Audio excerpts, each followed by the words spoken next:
Are you losing muscle every year without knowing it? What if I told you fat loss isn't the key to longevity? What if I told you the workout you may be doing may be causing you more harm than good? Hey guys, how are you? My name is Coach Dimitri and welcome to the Pure Motivation Podcast Show. Today, I'm gonna tell you that we need to rethink the way we think about strength training after 40.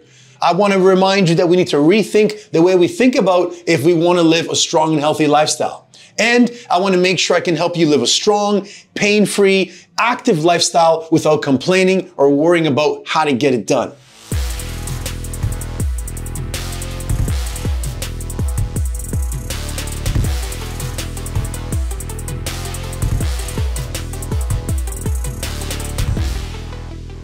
So in today's podcast, I want to bring forth a few topics and a few points that I've read through and I've come to understand through Dr. Gabrielle Lyon, who talks about muscle-centric medicine. And it's very important that we make sure that we understand that muscle and protein are not just used for looking good in a swimsuit or going to the gym and pumping iron or eating a lot of protein so you can gain weight. A lot of our markers that are used in the medical system are set up wrong. And a lot of the markers are set up and based on focus on us being over fat. So what do I mean by that? I mean, everything's based on if you have high blood pressure, if you're overweight, if you have high body fat percentage, if you have a high BMI. And the problem with traditional medicine or the traditional way of assessing people is always focused on being over fat, okay? We're focusing on this. And the problem is we're not paying attention to the fact that we are under-muscled as a society, especially after the ages of 40, 50, 60, from 60 to 80, it's even worse. We're also not focusing on the fact that we're not eating enough protein and we're not focusing on strength training, which are two of the key things to support our body armor. Now, I'm going to break down 5 important tips you should pay attention to. I'm going to give you some examples of them, and I want to make sure that if you have any questions, shoot me a message by. I'm here to help you out. First, we're going to talk about the importance of muscle as metabolic health. Now, we understand that muscle is the body's primary power source, okay? It burns more calories at rest than someone that is, let's say, overweight. It's crucial for preventing obesity. It's crucial for blocking metabolic diseases, which in today's society, like diabetes, metabolic syndrome, if we don't focus on protecting ourselves with having this ammunition of protein and muscle on us, we're going to be getting older and getting weaker as we age. And also the most important factor is muscle helps regulate blood sugar to help people stay away from being insulin sensitive, okay? Now, another area about muscle tissue is it acts as a storage center for amino acids. So this is essential for repairing muscle tissue, supporting immune system, and even creating hormones. This is why muscle mass is so important, not just to look good in the mirror, but for overall health. So an example of this is someone like myself, okay? If you put myself as a 46-year-old male who's 195 pounds, and you get another male, same height, same age, and same weight, but if I have a lower body fat percentage, let's say I'm 11% and they're at 29%, I can consume more calories all day, especially carbohydrate foods, even if I want to have desserts compared to someone else, because I have more muscle tissue in my body, which increases my metabolic effect. It increases the rate at which my body can break down the food, metabolize it, and it allows me to eat more fuel throughout the day. So muscle is super important as a metabolic factor and powerhouse. So number 2, we want to talk about why resistance training beats cardio for longevity. Now, we all understand that to be healthy, you want to make sure that you live an active lifestyle. Some people confuse a healthy lifestyle for just walking in the evening or maybe going on a piece of cardio.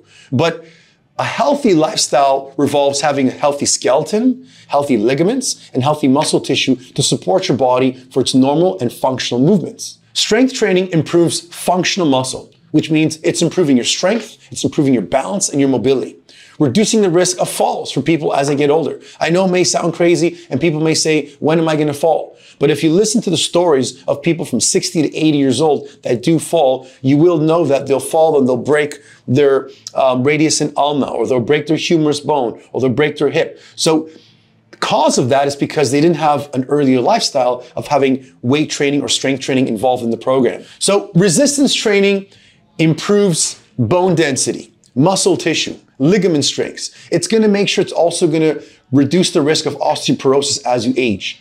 As someone is aging, not only is their metabolism slowing down and their bodily function slowing down, but the rate at which their body can recuperate and grow.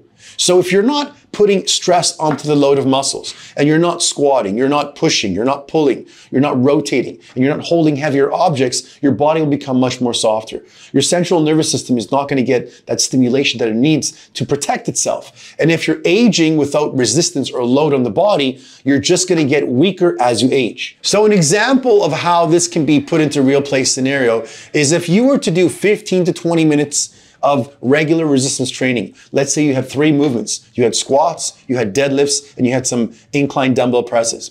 Compared to someone who's jogging every day, or doing Pilates every day, or Pilates and yoga every day, the person that's doing weight training would supersede the results far faster and far longer over a longer period of time, because you're not just working the muscles in a static position. You're not just holding them in an isometric position, right? Like in a plank or some of the Pilates moves. You're not just working on mobility as in yoga, where you're holding certain static positions. You're working on the lengthening of the muscle, which is the eccentric phase, and the concentric phase. So muscle tissue is metabolically active. If it doesn't have a load on top of it and making the body forced to contract, it's not going to get stronger. Think of an elastic. It's going to get weaker with time, and then eventually it's going to snap. The biggest challenge in the world is that people will confuse themselves and they'll think that cardiovascular training is superior to weight training, especially as they get older, especially with females. They think that weight training is going to make them bigger and bulky, but we all know that's false. We all know that it's based on your body type and based on the calories you're eating. Strength training is something everybody should do. And my mother, who's 78, strength trains 3 times a week. Number 3, we're talking the underrated key to longevity, which is protein. Okay, a lot of people think of protein as bodybuilders or think of protein as a muscle and fitness competitor. They don't think of protein as an adequate macronutrient, which is going to help you prevent sarcopenia. You see, as we get older, from 35 and on, a woman will lose 1 pound of muscle per year. A male will lose a ½ pound of muscle per year. When you break that down, that's almost 8% of your muscle every decade. Why? Because we're not consuming the most important dietary macronutrient, which is protein. Protein's not only going to help you get stronger and make your muscles look better, it's going to aid in recovery after exercise, especially after repairing muscle tissue fibers from a workout, supporting muscle growth and recovery. And often without enough protein, the recovery time from someone training takes much, much longer, leading to muscle loss and fatigue. So an example of this is how we understand protein as a macronutrient and how adults today actually put protein into the diet. So a typical person will say they're gonna have a regular breakfast, they'll probably have a regular lunch and a regular dinner. And from the thousands of people that I've met during my fitness assessments, consultations, from back when I was 18 years old till now, it kind of sounds like this. What do you eat, Mr. Johnson, for breakfast? I have about 2 eggs. So you got 6 times 2, you got 12 grams of protein. What do you have for lunch? I usually have a chicken salad. Let's call that 30 grams of protein. So we're at 42 grams. And then what do you have for dinner? Oh, I'll have a piece of chicken, a piece of fish, or whatever. Let's just say we're gonna give them 40 grams of protein. That's 82 grams of protein, okay? 82 grams of protein. Now let's say this male is me and I'm 196. Go 82 divided by 196. That's 0.418. So I'm getting 42% of my body's weight in the most important macronutrient to build this armor that's supposed to protect me from 46 to 96. This is the problem. People associate healthy lifestyle, fruits and vegetables, or cutting out their carbs, or extensive circuits of cardio. They don't think of a healthy lifestyle as getting under a squat rack or getting some dumbbells and performing some heavy reps. They don't understand that performing resistance training with a bit of progressive overload by lifting a little bit more weight as you continue throughout the weeks is going to be beneficial for you. So I'm here to remind you guys that muscle-centric medicine is not just about looking great in the mirror. It's about arming yourself with the knowledge that knowing from now till the day you die, strength training needs to be part of your program. Cardiovascular exercises are great, But think of cardiovascular exercises as the books in your knapsack. The knapsack is the muscle. The knapsack is the resistance training. The books you put inside could be some cardio, some yoga, some, Pilates, whatever you want to work on, but the main bread and butter of your workouts needs to be resistance training. Number 4, we're talking about how to combat sarcopenia, okay? Sarcopenia is the silent muscle loss epidemic. Now, whether you like it or not, as we age, the way our body metabolizes food will slow down. And with the fact that we're not being as active as normal, we're not consuming as much protein, we're not lifting weights and putting stress in the muscles, sarcopenia will increase, which is basically muscle loss or the sparing of muscle tissue. Now, people often associate sarcopenia and muscle loss to age. It's not true. Because if my mom's 78 and I've done in-body scans on her and I've seen her muscle tissue increase over the last 12 weeks by her increasing her load in her workout and by eating more protein, it just goes to show you that muscle is an active tissue that just needs to have stimulation. So it doesn't have to do with age. It has to do with, are you using that muscle? Are you flexing it? Are you contracting it? And are you using load? If you want to arm yourself from being away from weakness and frailty as you get older, you want to arm yourself with the most important things that are going to help you out. Strength training, a high protein rich diet, and lots of recovery time after the workout. There's many different examples that you can see a 70 or 80-year-old person's thigh, their quadricep muscle. You'll see the bone in the middle. And you'll see someone that's been active over years and someone that's been inactive. And you literally see the muscle tissue shrink in the same size of quad. Why is that? Because they're not strength training. They're not providing themselves proper protein. And I don't mean proper protein just in the morning or at nighttime throughout every single meal. You want to make sure that the 3 macronutrients you put together are protein, carbs, and fat. But it's also for the fact that they're not paying attention to making sure the amount of protein they're having throughout the day is sufficient. And rule of thumb is you want to have 1 gram of protein per pound of ideal body weight. So if I want to be 196, I should be having 196 grams of protein. Let's say I want to be 210. So that I probably go 1.2 times 196, that's 235. So someone's going to say, well, how do I get 235 grams of protein in my full day? Well, break it down to how many meals you eat. I have 4 meals a day. I have 6. You may have 4. So divide that by 4. That's 58.8 grams per meal. So now you may say, well, how do I know what that is? Well, that's when you need to work with a coach or get yourself an app similar to my body type training app, which actually gives you the ability to click on foods you want to have. And before you log them in and before you set them up for your day, it'll tell you you're at 40 grams of protein. Or you can look at weighing your food to see how many ounces you're eating or how many grams. But it's super important to make sure that as you age, you put the emphasis on muscle-centric medicine. It's not about being over fat. I have so many people come into my office and they'll get a body comp and they don't look overweight at all. And I have body fat percentage measures of them being 25, 30, 39. I had a female last week that came in at 52% body fat. She was 30 years old. She's 5'4". How can you be 50% body fat? Well, it's very simple. Sarcopenia is kicking in. You're losing muscle in your 30s. You're not working out. You're sedentary all day. You're sitting at breakfast, you're sitting to driving to work, you're sitting at work, you sit driving back home, then you sit your ass watching Netflix. That's a whole 10-hour day. You're barely getting your steps in. You're barely getting protein at every meal. Well, that's going to catch up. And worst case scenario, depending on which body type you are, if you're the ectomorphic body type, like myself with a fast metabolism, you will be in a catabolic state more frequently than the other body types because your metabolism is faster. So when the body's requiring energy, it's going to go to 3 sources. It's going to go to carbs, it's going to go to fat, it's going to go to protein. So for myself, for example, if I don't eat for 8, 9, 10 hours, I'm in a fasting state, it's going to say, hey, do we got carbs in your belly? Boom. No, I don't have any food in me, okay? Even though my liver will dump in some glycogen that's been stored for energy into my bloodstream, after a certain time, it's going to say, we don't have energy. Next source of energy, fat. And this is why ketogenic diets can help out, fasting at specific times of the day, intermittent fasting for the right body type and the right style can work because the body goes, we got no carbs, let's go to fat. So if you do have a lot of body fat, it'll use body fat for an energy source. However, if your percentage of body fat's low, at 11% like myself, what's the next energy source? You got it, protein. And this is how men and women above the ages of 40, even below that, I'm not really concerned about because I'm talking to the 40 plus crowd here. You'll be in a catabolic state. Now, being in a catabolic state is not only going to affect your muscle and your strength, but it's also going to affect your mood, your energy, your immune system, your metabolic rates, your recovery rates, okay? All these things, even your sleep's going to be affected. So you want to make sure that you're paying attention to one of the silent epidemics, which is sarcopenia, and you're doing something about it.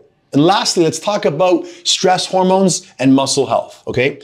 We talked about the problem that people are not paying attention to, which is everyone is talking about fat when they should be talking about muscle. We talked about protein and how people are not ingesting enough protein. We talked about strength training and how people are not focusing on strength training. And I get it. It's a busy lifestyle. I get that being in the gym, you have to drive to the gym. You got to put in the work. You got to carry the food with you. You got to carry your clothes with you. It's a hectic lifestyle. Or if you're going to be doing it at home, right? It's so much easier to just relax, go to work, come home, enjoy your kids, enjoy your spouse, watch some Netflix, and have a good life. But we need to put stress onto our body. And then we also talked about sarcopenia, which is the amount of muscle tissue that you will naturally lose. Next, we're talking about cortisol, okay, and how that is going to relate to muscle tissue. So chronic stress leads to muscle breakdown, okay? Everyone's got some form of stress. And now stress triggers the release of cortisol, okay? It's a hormone that's produced in your body, and it's also going to be produced over time. Now, cortisol will break down muscle tissue and promote fat storage, especially around the abdomen wall.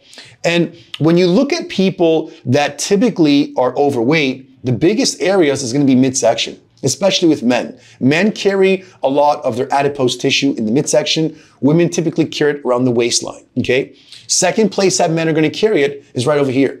So when you have a man, or if you're watching this right now, and you're saying, hey, when I look at my chest, it's not flat and wide, chances are you have high cortisol in your midsection, and not only that, you also have high estrogen in your nipple area and in your bloodstream. So how do we balance that? How do we regulate that? Well, we have to have regular sleep patterns, okay? And again, if people are not exercising and they're stressed out, when they go home, they typically can't sleep. But if you're training throughout the day, you're making your body tired, you will have better sleep at night. So regular physical activity combined with quality sleep can reduce cortisol levels and enhance muscle growth for overall well-being. Because remember, this isn't about having a regular lifestyle.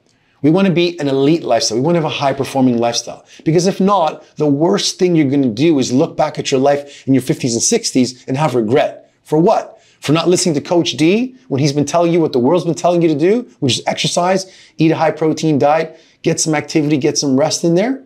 So let me give you an example of how stress can be good for you and bad for you, okay? Let's talk about exercise.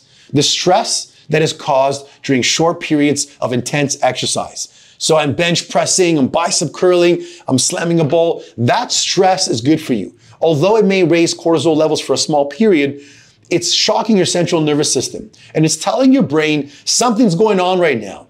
We're in a panic, fight or flight. We are using all our muscle groups. We are sweating. We are pushing to full exertion. We're at like 90 percentile. We got to do something. So the brain goes back and says, okay, you know what? I'm going to type out, we need to get stronger. We need to get more mobile. We need to be able to work and endure this type of intensity level. So now your anaerobic threshold increases. Now the amount of your body's output, stress load, and absorption can increase.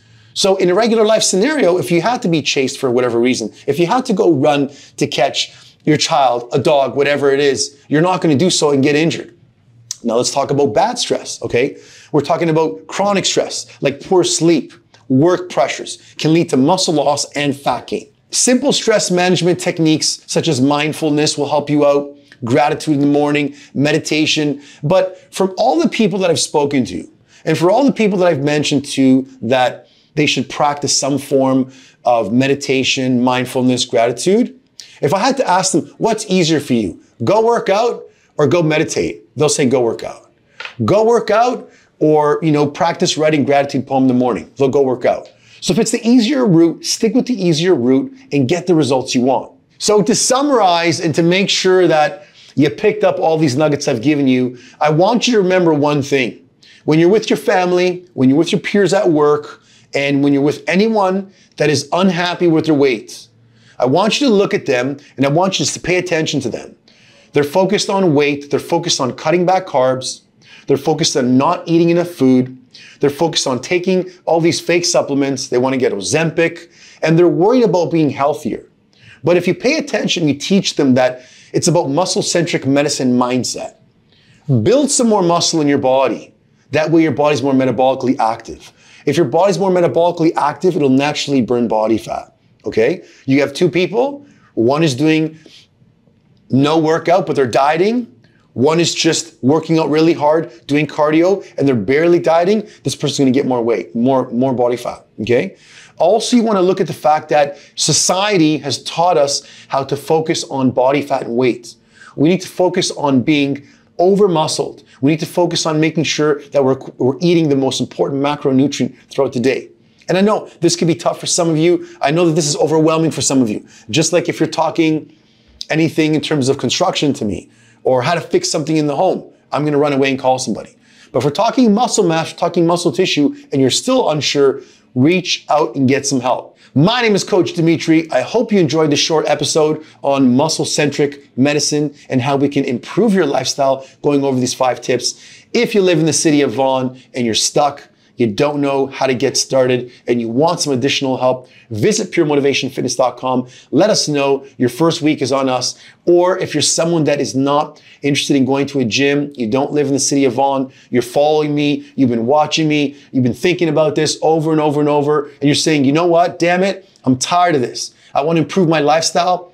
Send me a message on Instagram, on Facebook, on YouTube, wherever it is, and we'll connect for a discovery call, and I can help you go from A to B in the shortest period of time. Remember, when it comes to health and fitness, your attitude is everything. And remember that life is short. Put in the effort and the time and the investment into your body. You only got one. Peace and bye for now.